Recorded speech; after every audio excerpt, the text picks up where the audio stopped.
Hi అండి. Welcome to Telugu Bigg Boss season 8 episode number 92 day 91 review. So, యాక్చువల్‌గా అయితే Sunday fun day అని తెలుసు. ఈవెన్ సోషల్ మీడియాలో మనం పృథ్వీ ఎలిమినేట్ అయిపోయాడని కూడా అది కూడా ముందరే టాక్ వచ్చిసింది. సో, ఇంకా ఏంటంటే ఓన్లీ థర్డ్ ప్రోమోలోనో, సెకండ్ ప్రోమోలోనో బోత్ ఆర్ ఎలిమినేటెడ్ అన్నట్టుగా కట్ చేశారు. ఎడిట్ చేశారు వీడియోస్‌ని, ప్రోమో కట్. సో, అందు గురించి కొద్దిగా ఏదైనా ట్విస్ట్ పెట్టారా లాస్ట్‌లో, అంటే ఇద్దరే ఎళ్లారు కాదు ఒక్కళ్ళని తర్వాత చెప్పారా అని చూస్తే అది గూడా లేదు. ఎపిసోడ్‌లో అయితే మొత్తం డొల్లే. అందరికీ తెలిసిందన్నట్టుగా ఫస్టే గౌతమ్‌ని గూడా సేవ్ చేసేసారు కాబట్టి వీళ్ళల్లోనే ఎవరో ఒకళ్ళు అయితారు అని తెలుసు. విష్ణుప్రియ ఎళ్ళిపోతుందేమో అని అందరూ అనుకునుంటారు. బట్ పృథ్వీ గూడా ఎళ్ళిపోవచ్చని వాళ్ళకి కన్ఫర్మేషన్ అయితే ఉండుంటుంది. ఎందుకంటే పృథ్వీకి తక్కువ ఓటింగ్ ఉందని ఆల్ ద వైల్డ్ కార్డ్స్‌కి ఇంటికెళ్ళే ముందరే తెలుసనమాట.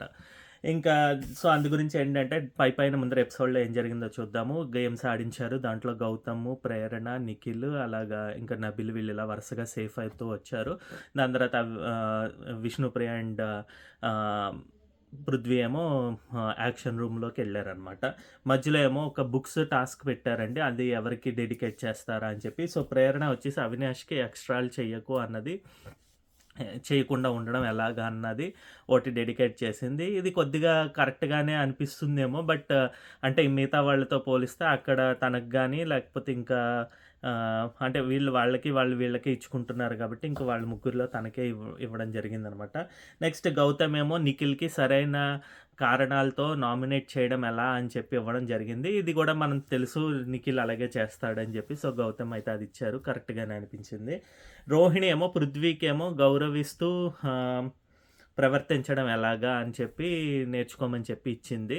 ఇది పృథ్వీకి ఇచ్చినా ఒకటే, ఇవ్వకపోయినా ఇంకేదన్నా అయిపోయింది కాబట్టి తన జర్నీ అయితే ఎలిమినేట్ అయిపోయాడు కాబట్టి ఇది ఇచ్చేయింది. బట్ ఇది కూడా కరెక్టే. జరిగిన సిట్యుయేషన్స్ బట్టి వాళ్ళు డిసైడ్ చేశారు.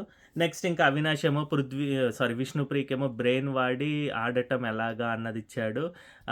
సో, ఇక్కడ కొద్దిగా అవినాష్ లాస్ట్‌కి ఇచ్చే మిగతా వాళ్ళని ఇది చేయడానికి ఇక్కడ ఇచ్చినట్టుంది. ఇప్పటికి కూడా అట్‌లీస్ట్ సేఫ్‌గా అంటే ఇది కరెక్ట్‌గానే ఇచ్చాడు. బట్ ఈ వీక్ తను ఎలాగైనా టాప్ 5కి వెళ్ళిపోయాడు కాబట్టి సేఫ్‌గా కాకుండా కరెక్ట్‌గా మంచి పాయింట్స్ పెట్టి చెప్పడం ఎలాగా అన్నది నేర్చుకుంటే సరే అనమాట. నెక్స్ట్ ఏమో నబీల్ ఏమో రోహిణికి సపోర్ట్ కోరుకోకుండా అని ఇది మాత్రం పర్ఫెక్ట్‌గా అనిపించింది. ఎందుకంటే ఇంతవరకు సపోర్ట్ అడిగే వచ్చారంట.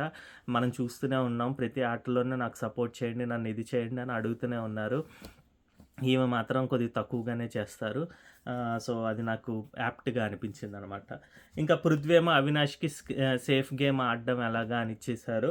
ఇంకా విష్ణుప్రియ మళ్ళీ అవినాష్‌కి నిజాయితీగా ఉండటం ఎలా అని చెప్పి ఇచ్చారు. ఇది నాకు అర్థం కాలేదు. అది ఫన్ మోడ్‌లో ఇచ్చేశారు. ఎందుకు విష్ణుప్రియ ఇప్పటికీ ఇంకా సేఫ్‌గా ఎందుకు నిజాయితీగా కాకుండా వేరే ఇంకా ఏంటి అన్న కారణం చెప్తే బాగుండేది. నెక్స్ట్ లాస్ట్‌కి నిజాయితీ ఒక్కరినే టార్గెట్ చేయకు, పృథ్వీనే చేస్తూ వచ్చావని ఇది కూడా డైరెక్ట్‌గా అయితే ఇది ఫస్ట్ టైం చెప్పడం జరిగింది. అబ్బా! మొత్తానికి లాస్ట్ 2 వీక్స్‌లోనూ first time Nikhil open up అయ్యాడు అనిపించిందనమాట. కరెక్ట్‌గానే అనిపించింది. ఇంకా దాని తర్వాత విష్ణు అండ్ పృథ్వీ యాక్షన్ రూమ్‌లో ఈ ఒకళ్ళు ఎలిమినేషన్ పృథ్వీ అయితే ఎలిమినేట్ అయిపోయాడు. విష్ణుప్రియ దాదాపుగా ఏడుపు ఆపుకోనట్టుగా తను ప్రవర్తించడం బాగుంది. ఈవెన్ పృథ్వీ కూడా మంచిగా అందరికీ బాయ్ చెప్పి వెళ్ళిపోయాడు. ఏమీ ఎక్కువ కాంట్రవర్సీగా తీసుకున్నవి ఏమీ జరిగినట్లేదు. సో, అందు గురించి బాగుందనిపించింది. వెళ్ళిపోతూ కూడా తను ముగ్గురు ఫ్లాపు పెట్టమంటే విష్ణుప్రియ, నబీల్ అండ్ నిఖిల్ హిట్ అని చెప్పారు. తనకి ప్రేరణకి ఎక్కువ పడదు. సో, వీళ్ళు ముగ్గురికి ఇచ్చారు. విష్ణుప్రియ జెన్యూన్, జోవియల్‌గా ఉంటుంది, నాకు నచ్చుతుంది అన్నట్టుగా చెప్పాడు. సో, అక్కడ కూడా క్లియర్‌గానే ఉన్నాడు. ఏమి ఎక్కువ వేరేగా మాట్లాడకుండా చేశాడు. ప్లస్ ఈవెన్ ఇద్దరికే ఫ్లాప్‌లో పెట్టాడు. అవినాష్‌కి ఇంకా రోహిణికి. మీరు జనాల్లోకెళ్ళి సేఫ్ అయ్యి వస్తే అది కరెక్ట్‌గా ఉంటుంది గానీ, ఇలా నామినేషన్ లేకుండా డైరెక్ట్ వెళ్ళిపోవడం ఇది జరిగిందనమాట. సో, ఇప్పుడేంటంటే అది చెప్పింది కూడా కరెక్ట్. ఎందుకంటే నామినేషన్స్‌లో వాళ్ళు ప్రెషర్ తీసుకోపోతే వాళ్ళు ఎలా ప్రవర్తిస్తున్నారో వాళ్ళ యొక్క ట్రూ కలర్స్ ఎవ్వరిది అర్థం కాదండి. సేఫ్ జోన్‌లోనే ఎళ్ళిపోతూ ఉంటారు. ఎక్కడ ఓపెన్ అప్ అవ్వరు. సో, అదే జరిగింది రోహిణి గానీ, అవినాష్ గానీ. సో, వాళ్ళకి ఆ టెన్షన్ లేకుండా ఏదో ఆట ఆడిన దాంట్లో కొద్దిగా అటు ఇటు చేసుకుంటూ వచ్చేయడం జరిగింది కాబట్టి, సో, వాళ్ళిద్దరూ ఎప్పుడైనా యాక్చువల్‌గా అయితే డిజర్వ్ కాదు. బట్ స్టిల్ అలాగా వాళ్ళకి అనుకూలంగా వస్తున్నాయి కాబట్టి, సో, వాళ్ళు టాప్ 5కి ఎళ్లారు. లేకపోతే నెక్స్ట్ ఇంకా పృథ్వీ ఎలిమినేషన్ కారణాలు మెయిన్‌గా అయితే గనక విష్ణుప్రియ అండ్ నిఖిల్ ఫస్ట్ కారణాలండి. వాళ్ళిద్దరూ గూడా ఎందుకంటే వీళ్ళిద్దరూ ఓవర్ షాడో చేసేసారు. వాళ్ళు తెలుసో తెలియకో వాళ్ళ గేమ్‌లో వాళ్ళు ఆడుకుంటూ ఉన్నప్పుడు తిను బిహైండ్‌గా ఉండిపోయాడు. అండ్ సెకండ్ కారణం ఏంటంటే తను బయటికి రావడం జరగలేదు. తినికి నాకు తెలిసి అంత గట్టిగా అరిచి ఎక్కువగా యారగెంట్‌గా ఉంటాడు గానీ నాకు తెలిసి అతను కొద్దిగా లోపల కామ్‌గానే ఎవరితోటి అంటే అనవసరంగా ఎళ్ళిపోతామేమో అని ఒక భయం ఉండుంటుంది.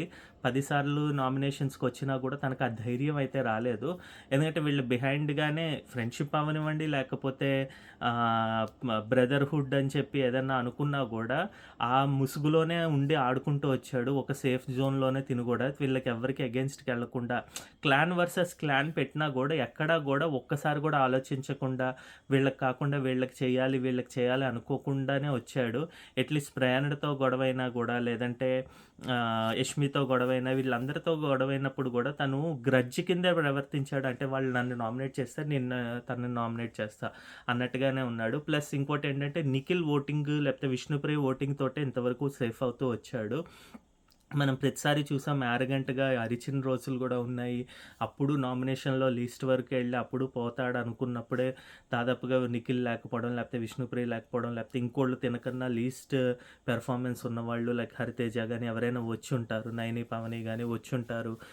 సో, అలాగా జరిగింది తప్పితే తిను యాక్చువల్‌గా అయితే ఎప్పుడో ఎలిమినేట్ అవ్వాల్సిన కంటెస్టెంటేనండి. కాకపోతే ఇప్పుడు ఉన్న వాళ్ళల్లో సరే ఏదో అడుగుతూ వస్తున్నాడు మంచిగా.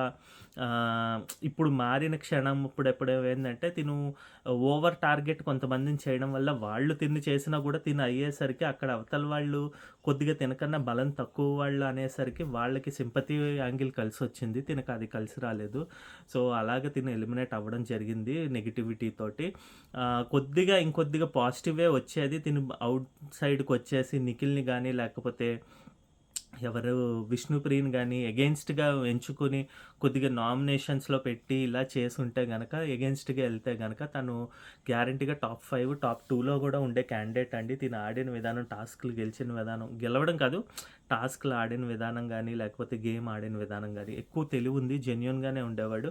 దాదాపుగా ఓ 2, 3 సార్లు అబద్ధాలు చెప్పడం, ఫౌల్ గేమ్స్ ఆడడం ఇవి గూడా తనకి నష్టం చేకూర్చాయండి.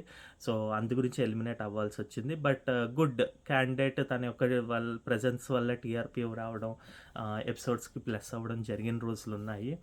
బట్ స్టిల్ కుదరలేదు టాప్ 5కి వెళ్ళడానికి. లైక్ యష్మి గూడా తినలాగే ముందరే వెళ్ళిపోయారనమాట. సో, ఇదండి తన ఎలిమినేషన్ కారణాలు. తను వెళ్ళిపోతే but all the best Prithviraj. తను మంచిగా సక్సెస్ అవ్వాలని కోరుకుందాం. అంతే అనమాట. ఈరోజు ఎపిసోడ్ ఇంతేనండి. మీకు నచ్చినట్టయితే థమ్స్ అప్ ఇవ్వండి. నచ్చకపోతే థమ్స్ డౌన్ ఇవ్వండి. అలాగే మా ఛానల్ సబ్స్క్రైబ్ చేసుకోండి. ఎన్‌వీఆర్ అఫీషియల్ 1 హిమాలయ్ అని ఉంటుంది. మళ్ళీ రేపటి ఎపిసోడ్ అసలుకే చాలా ఫైర్‌గా ఉన్నాయి. నామినేషన్స్ ఏవో కొత్తగా ఉన్నాయి. ఆడియన్స్ దగ్గర నుంచి అంటే ఎలాగ మాట్లాడతారు, ఏం చర్చ చేసుకుంటారో చూద్దాము. సో, రేపటి ఎపిసోడ్‌లో మళ్ళీ మీ ముందరకొస్తాం. బాయ్ అండి.